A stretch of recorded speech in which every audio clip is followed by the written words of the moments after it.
Good morning, good morning, good morning. It's Lashana from Adventures Before Dementia, and today I plan on riding my e-bike, which is the electric one, on some backcountry roads here in McMinnville, Tennessee, and maybe share some history of the area. So come along and let's have some fun. Irving College is a small community in Warren County, Tennessee, with Beersheba Highway being its main highway. Beersheba Highway is also known as Highway 56. It is about 8 miles south of McMinnville. Gorgeous day. Oh shoot.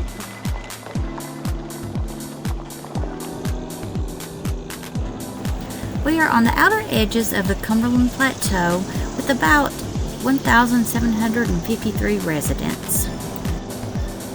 Irving College is about 945 feet above sea level, and it is mainly farming and nursery in this area.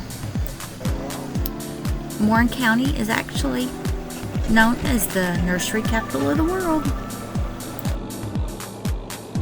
There are several creeks with the Collins River running through the community, which is known for its walleye fishing, as well as its muskie, with the Collins River actually being one of the best places in the state of Tennessee to fish for muskie.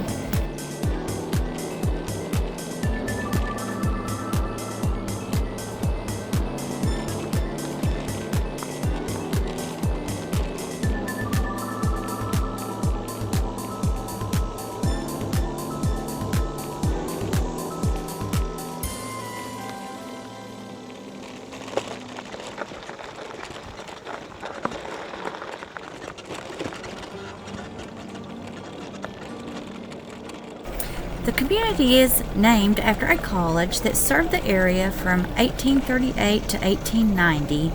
The college was named in honor of Washington Irving. The school is now a pre-K through 8th grade school and serves about 280 to 290 students.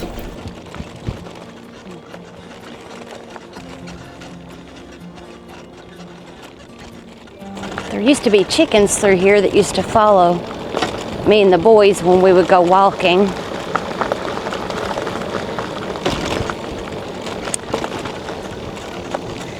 And so the way that the locals can tell if you're from here or not is how you pronounce the name of this road.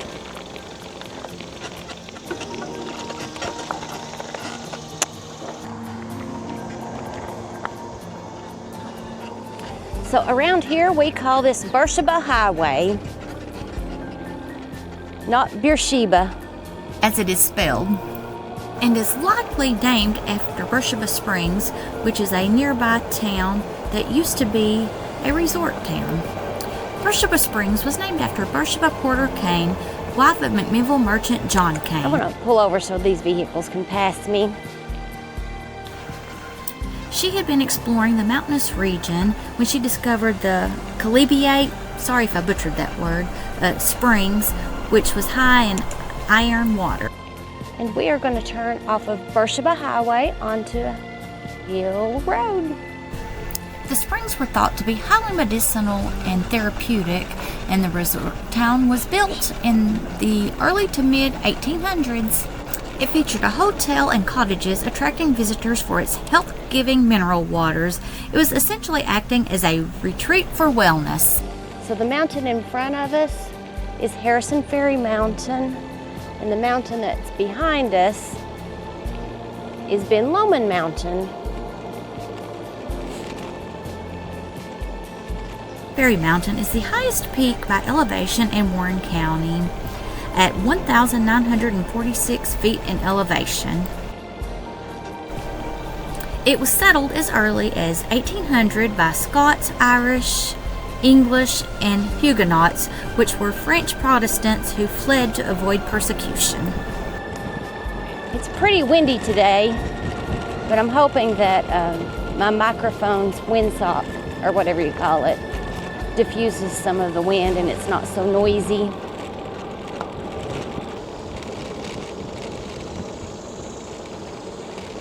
There had been a World War II bombing and artillery training range in the Harrison Ferry Mountain area known as Spencer Artillery Range. The range covered parts of Van Buren County, Sequatchie County, and Warren County. The range supported training for artillery crews, small arms instruction, and aerial bombing exercises, as well as ground force maneuvering drills. The federal government started acquiring land for this project in 1940, and in 1946 it was deactivated and cleanup was started. There may be some horses off to our left. Yeah, I'm not sure if they show in the camera or not. Let's see if I can stop and get a view of them.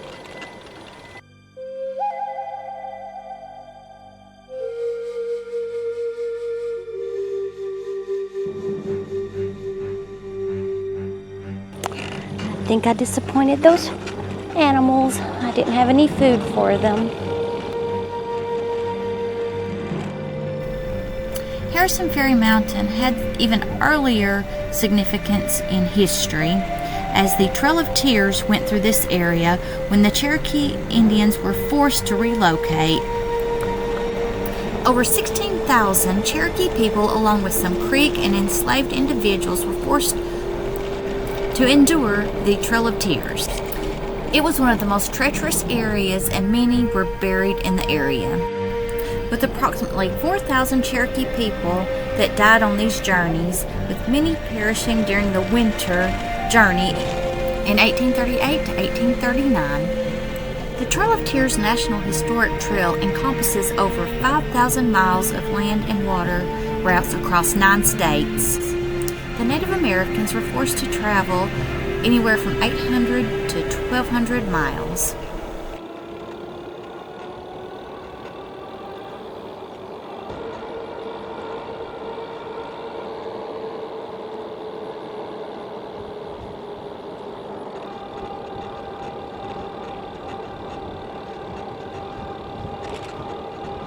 Fun fact about the area: Tennessee's third longest cave, which is known as Cumberland Caverns, is just a few minutes from here.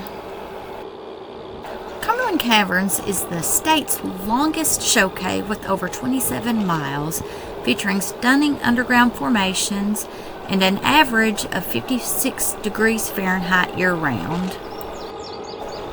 It was first explored in 1810 and offers walking adventures and overnight tours. There are also some hiking trails near the cave. The cave was originally known as the Higginbotham-Henshaw Cave System, discovered in 1810 by surveyor Aaron Higginbotham. Great Extension was discovered in 1954. The turnpike that Higginbotham built years earlier was used by the Cherokee to descend the mountain while on the Trail of Tears in 1838. July 4th, 1956, Cumberland Caverns was officially opened for tours to the public. Even though Cumberland Caverns is a privately owned entity, in 1973 it was designated as a National Natural Landmark. I love these old barns.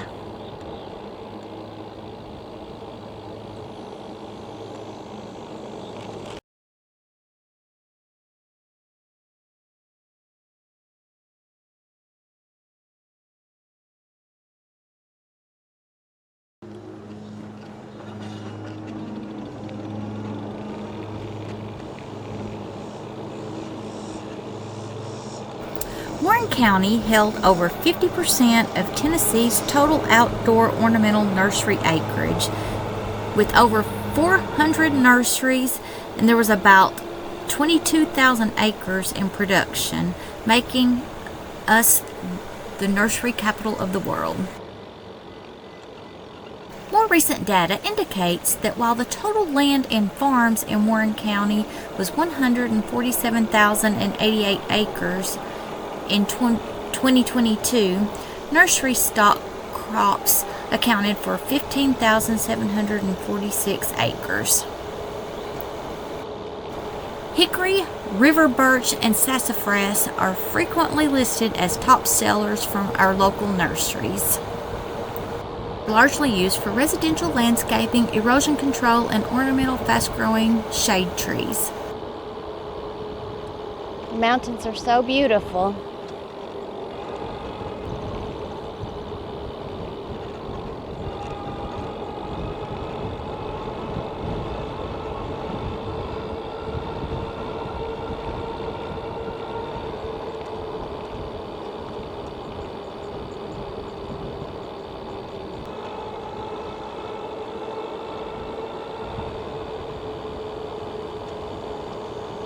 We are now approaching the area where Camp Woodley is located. It was opened in 1951. Years ago, I did go to Camp Woodley and explored the cave that's there, but I did not realize until I was doing research for this video that it offers summer camping for youth featuring cabins, RV, and tent sites with activities including hiking, creek swimming, and hands-on nature education. Good to know.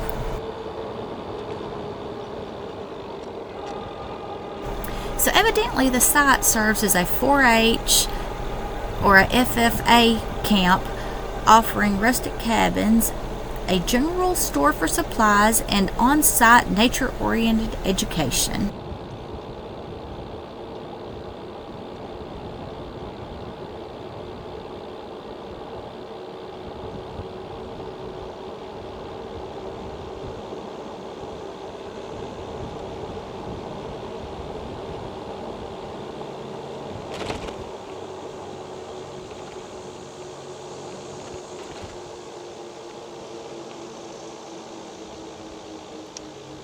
Neat little creek. So I think I want to turn around here at Camp Woodley Road. There's a cave down that road, but I don't think it's open to the public anymore. It may not have been open to the public back when we used to go. We may have just gotten us access to it. Those were the days. We used to love to go spelunking. The website did not mention anything about the cave, so I'm thinking the cave is probably closed. Some pretty wildflowers.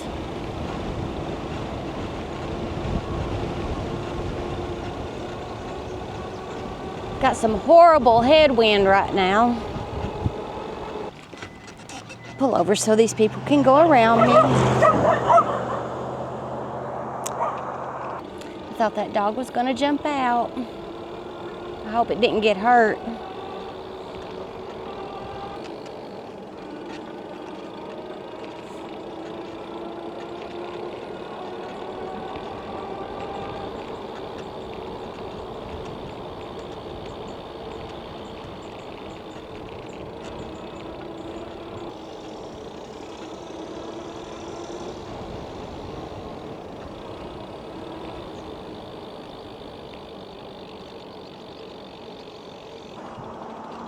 Beautiful magnolia tree.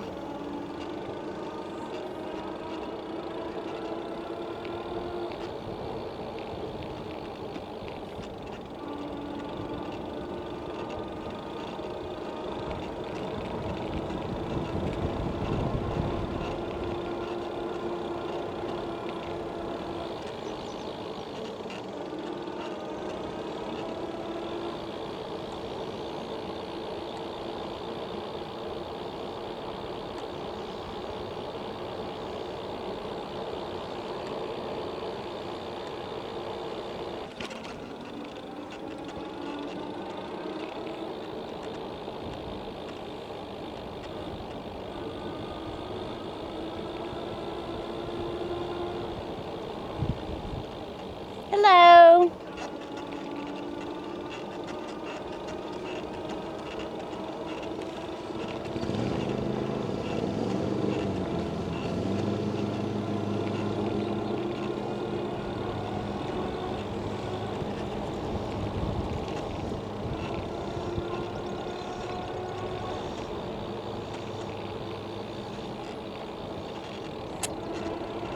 So the mountain in front of us now is Ben Lomond Mountain. Ben Lomond Mountain is approximately 1,900 feet in elevation. Ben Lomond Mountain is intimately tied to local Civil War history and holds the nickname Old Baldy or Old Ben in some contexts, notably hosting a Confederate Lion of Ben Lomond. General Benjamin Jefferson Hill was a prominent Confederate officer who was known as the Lion of Ben Lomond because he lived near the mountain as a boy.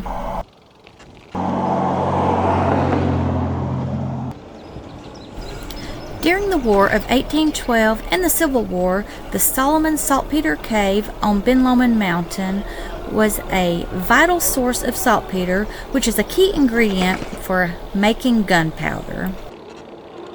It is believed that the name is inspired by the Scottish mountain with the same name. Another fun fact, our phone company carries the mountain's namesake.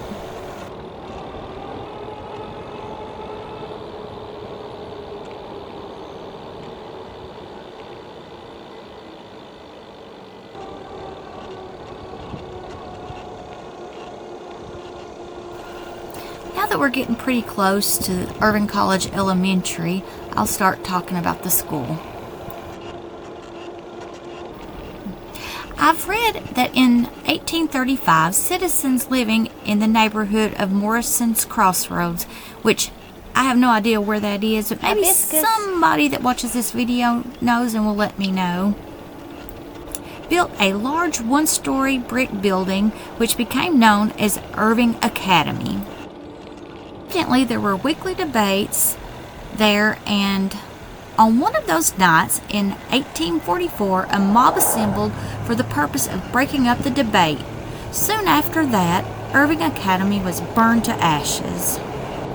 It was rebuilt about half a mile from the original building and was ready to reopen for the fall of 1844.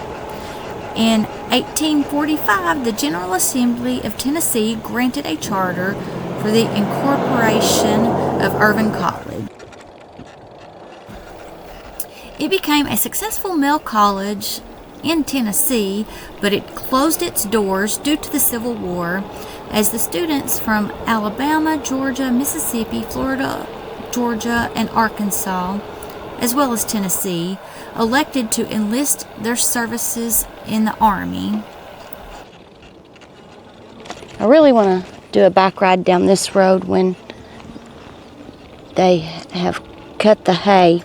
I think it's so pretty when they have the hay bales in the field. Since my back brakes are out, I am not going to continue on this road. I'll save it for another day. Okay, back to talking about Irving College School. It then became a military school. Then it was sold to E.B. Eder, who opened it to both boys and girls. In 1925, the old buildings were torn down and the school was built on its present site, which was destroyed by fire again in 1928. In 1928, it was rebuilt with brick. At that time, it had 7 rooms and an auditorium. It served as a high school and elementary until 1952, at which point it became an elementary school. The new building came about after storm damage destroyed part of the old building. In 1962, land was donated and 5 classrooms were added and the cafeteria was enlarged. The school has been moved, burned down 2 times, been remodeled, and expanded several times. A few years back, which my children were going to school there at the time, it was proposed to be moved closer to town, but through petitions and fundraising, the plan was rejected and the school was expanded. And I'm glad to say that both of my boys went to school there from pre-K all the way to 8th grade.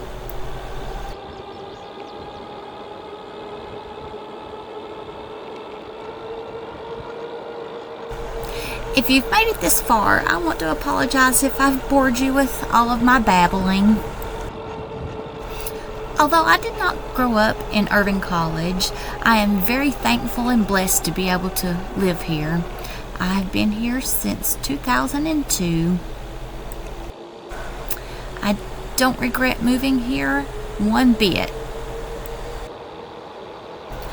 I've lived in Warren County my entire life.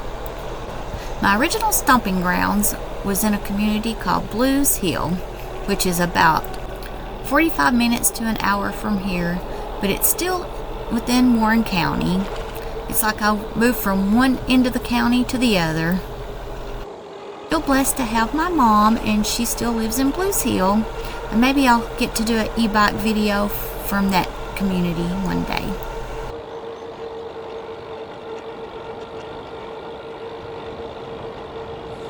Well, I think I will end my video here. Thanks for watching, and I hope you have an amazing rest of your day. Bye! And I hope that you're able to get out and do something enjoyable.